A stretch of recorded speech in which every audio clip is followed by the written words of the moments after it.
Hello, I'm Tony and today we are taking a quick look at Filament, a puzzle game available from the Epic Games Store until the 10th of November 2022. This is a relatively simple one to talk about, so let's get into it. Unusually, this puzzle game does have an ongoing story. You are a would-be space rescuer slash salvager, I'm not clear which one it is, that docks with an apparently stranded spaceship.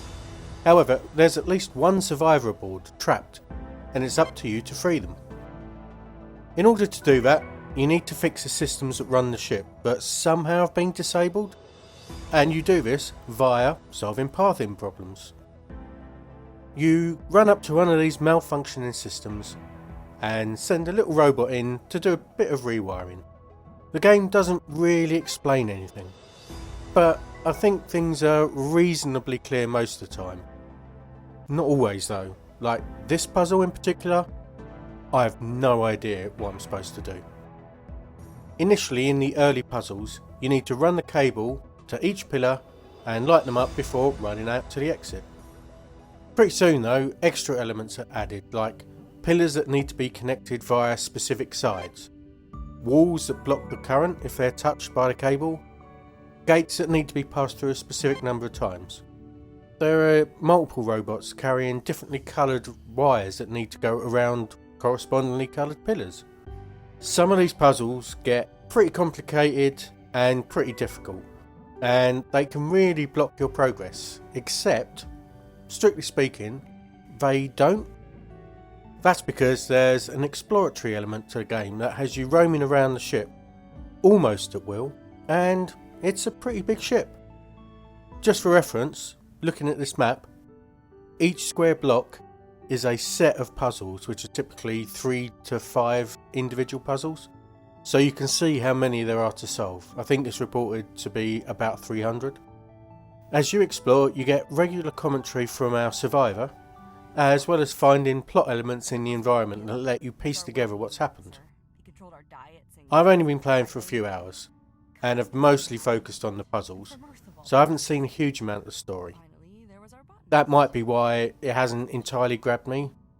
I looked at reviews from before, just to make sure that I wasn't the only one that found it difficult, and a lot of people found the story really engaging, so I'll accept that I have not seen enough to know. What this means for the puzzle element though, is the ability to simply walk away from a puzzle that you're stuck on, and then try your hand at any of the others. What I would note though, that my experience so far has been a sort of constant introduction of new elements into the puzzles that set you up for later ones.